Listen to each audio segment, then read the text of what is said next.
য'ত আমাৰ যোগদানৰ কাৰ্যসূচী হৈছে তাৰ নাতি দূৰতে যোৱাকালি মুখ্যমন্ত্ৰী আহিছিলে।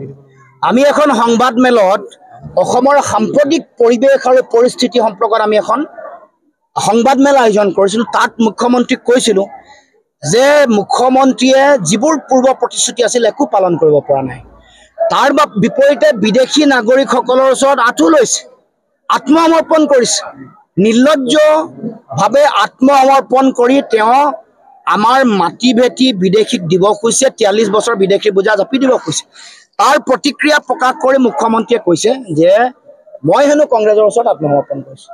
মুখ্যমন্ত্ৰীক আজি এই থলীৰ পৰা য'ত সভা পাতিছোঁ তাৰ পৰা ক'ব খুজিছোঁ যে লুৰিণজ্যোতি গগৈৰ অভিধানত আত্মসমৰ্পণ শব্দটো নাই।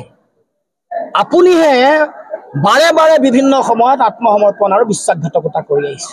লুৰিণজ্যোতি গগৈয়ে বিগত সময়ছোৱাতো কাৰো ওচৰত আপোচ কৰা নাই, আত্মসমৰ্পণ কৰা নাই।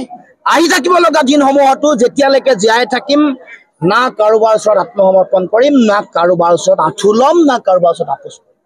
স্পষ্ট কথা, আমি কংগ্ৰেছৰ কাষত সহাৱস্থান কৰিছোঁ কেৱল মাত্ৰ জাতীয় স্বাৰ্থৰ কাৰণে যুঁজ দিবৰ কাৰণে। দেশৰ যিটো পৰিৱেশ পৰিস্থিতি, য'ত দেশত বাইপলাৰ মোড অফ ইলেকশ্যন চলিছে, ভোট বিভাজন ৰোধ কৰিবৰ কাৰণেহে আমি কেৱল মাত্ৰ সহাৱস্থান কৰিছোঁ।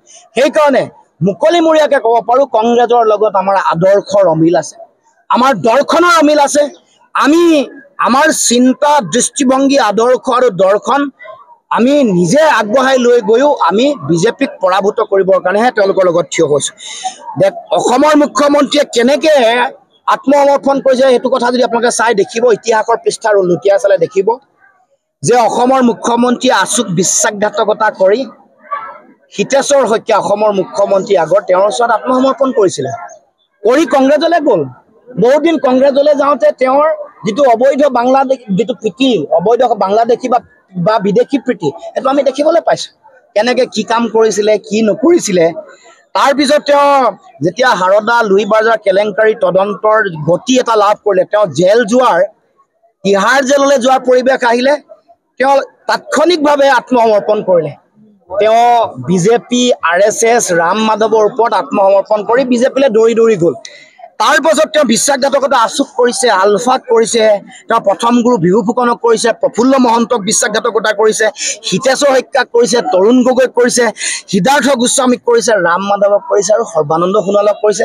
এইটো কথা মানুহে দেখিবলৈ বাকী নাই। দ্বিতীয় কথা, আৰু কেইটামান কথা, যদিও কথাবোৰ দীঘলীয়া হৈছে কৈ যাব খুজিছোঁ। 3টা কথা কৈছে যে জাতিৰ কাৰণে যিবোৰ ভাল কাম কৰিছে সেইবোৰৰ বোলে প্ৰশংসা নকৰিলেও মই বাধা দিব নালাগে। দ্বিতীয় তেওঁ কৈছে যে মই হেনো লাজ পাব লাগে। তৃতীয় কথা, মোৰ হাও লাগিব বুলি কৈছে। আৰু চতুৰ্থ কথা, এফিডেভিট দিয়াৰ কথা। গোটেইকেইটা কথাৰ উত্তৰ আপোনালোকক সুযোগ পাইছোঁ কাৰণে দি থৈ যাব খুজিছোঁ যে আপুনি কৰা ভাল কামৰ তালিকাখন দিছোঁ। মুখ্যমন্ত্ৰী ডাঙৰীয়া, আপুনি এনেকুৱা কিছুমান কাম কৰিছে, এতিয়া খিলঞ্জীয়া মানুহৰ ৪৯,০০০ বিঘা মাটি আপুনি আম্বানী, আদানী, ৰামদেৱ, এছাৰ গ্ৰুপক দি দিবলৈ ওলাইছে।